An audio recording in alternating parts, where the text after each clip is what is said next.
नमस्कार दोस्तों, जय जोहार। मैं कौशल तिवारी और बिहिमिया संझा में आपका स्वागत है। विश्व स्तरीय व्यवस्था का प्रपंच रचकर जिस तरीके से महाकुंभ में मौतों का खेल खेला गया, उसकी अब एक एक परतें खुलने लगी हैं।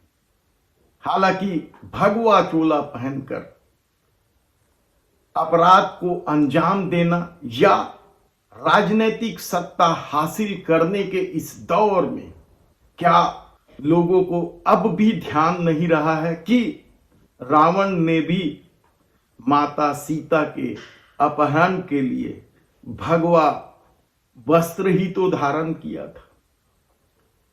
इतिहास अटा पड़ा है।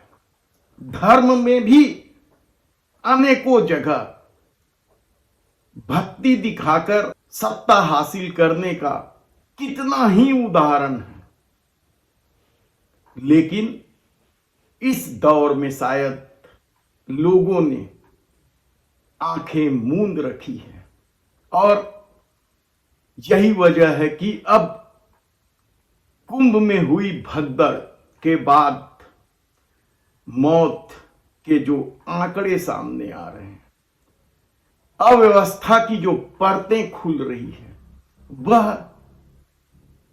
योगी सरकार के लिए क्या ताबूत का कील साबित हो, कहना मुश्किल है। क्योंकि लोगों की आंखों में इस तरह से पट्टी बांध दी गई है कि उन्हें महंगाई भी नहीं दिखाई देता, न बेरोजगारी दिखाई देता और न ही कारपोरेट की लूट भी दिखाई देती है। 85 करोड़ लोग 5 किलो राशन के आसरे जीवन जी रहे हैं, लेकिन सत्ता दुनिया की सबसे बड़ी अर्थव्यवस्था की दौड़ को लेकर जो सपने दिखाए जा रहे हैं, उसमें फंसी हुई है। और यही वजह है कि अब जो खुलासे हो रहे हैं या परतें खुल रही है, वह बेहद ही दुर्भाग्यपूर्ण और शर्मसार कर देने वाली। भगदड़ 1 या 2 या 3 नहीं, बल्कि आधा दर्जन जगह होने की जो खबर सामने आई है, उसमें लाशों की गिनती का कोई मायने नहीं रखा है। सरकार सब कुछ छुपा लेना चाहती है। हमने कल ही बताया कि किस तरीके से देश के प्रधानमंत्री नरेंद्र मोदी नेहरू काल में हुए किसी कुंभ की घटना का जिक्र कर रहे थे और मीडिया पर दोष मढ़ रहे थे कि नेहरू की इज्जत बचाने मीडिया वास्तविक आंकड़े छुपा रही है। लेकिन अब यदि मीडिया वास्तविक आंकड़े देने के लिए सामने आ रही है, तो योगी सरकार के समर्थक उनके साथ किस तरीके से बर्ताव कर रहे हैं, उन्हें देशद्रोही, हिंदू विरोधी बताने पर आमदा है। ऐसी परिस्थिति में शंकराचार्य स्वामी अविमुक्तेश्वरानंद ने जब इन मौतों को लेकर सवाल उठाए और दावा किया कि किसी पुलिस अफसर ने आकर उन्हें बताया कि भगदड़ 1-2 जगह नहीं 6 जगह हुई,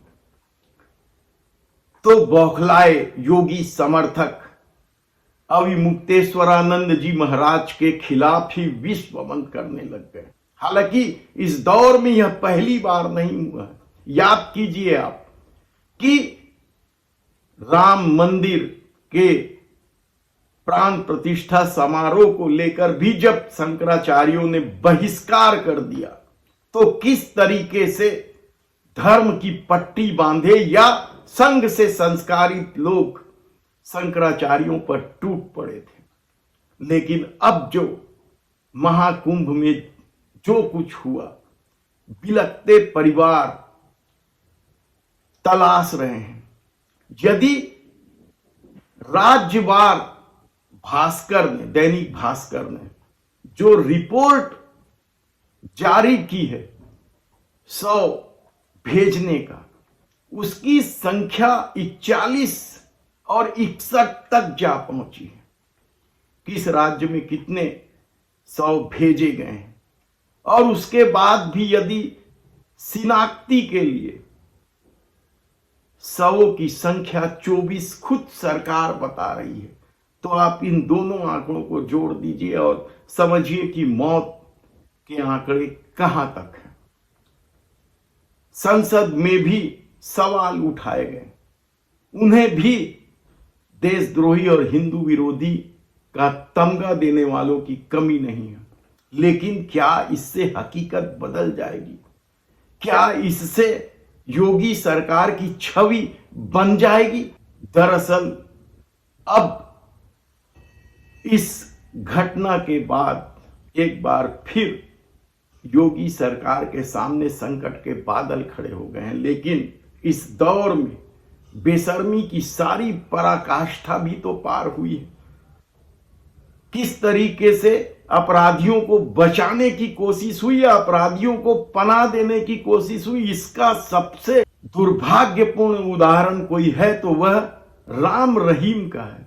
हत्यारा बलात्कारी राम रहीम को हर बार चुनाव के पहले किस तरीके से पैरोल पर छोड़ दिया जाता है। आशा राम को लेकर भी सरकार की क्या प्रतिक्रिया है, या फिर गैंगस्टर बिश्नोई को लेकर भी सरकार किस तरीके से बचाव की मुद्रा में खड़ी होती है। तब ऐसी परिस्थिति में महाकुंभ में मौत के वास्तविक आंकड़े कोई मायने नहीं रखते। मायने रखते हैं तो सत्ता की करतूत, चाहे देश के प्रधानमंत्री नरेंद्र मोदी हो या फिर उत्तर प्रदेश के मुख्यमंत्री योगी आदित्यनाथ हो। जेसीबी से मलबा हटाया जा रहा है। यदि सत्ता के आंकड़े के मुताबिक केवल 30 लोगों की मौत हुई है, तो फिर उनके सामानों को लेकर जेसीबी की जरूरत कैसे पड़ सकती उठाने के लिए? आप खुद सोचिए। और कहा, और इसकी एक बड़ी वजह जो अब सामने आ रही है, 17 घंटे काम लिए गए हैं पुलिस वालों से। आप कल्पना कर सकते हैं कि जो पुलिस वाले 17 घंटे 18 घंटे काम कर रहे हैं, वे किस तरीके से काम कर रहे होंगे।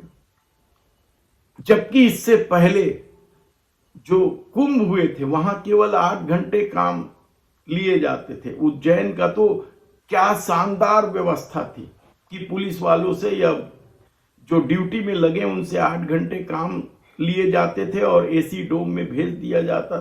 तब तक दूसरे की ड्यूटी लगती थी और फिर जब उसकी ड्यूटी की बारी आती थी वह तरोताजा होकर व्यवस्था संभाल लेता था। लेकिन यदि 17 घंटे काम करने वाले व्यक्ति से आप उम्मीद करें कि वह बगैर थके काम कर ले, तो यह कैसे संभव? ऐसे कितने ही पोल अब खुलने लगे हैं, परतें बाहर निकलने लगी है, और विश्व स्तरीय व्यवस्था का जो प्रपंच रचा गया था वह क्या लोगों को मौत के मुंह में ढकेलने के लिए रचा गया था? आप खुद सोचिए।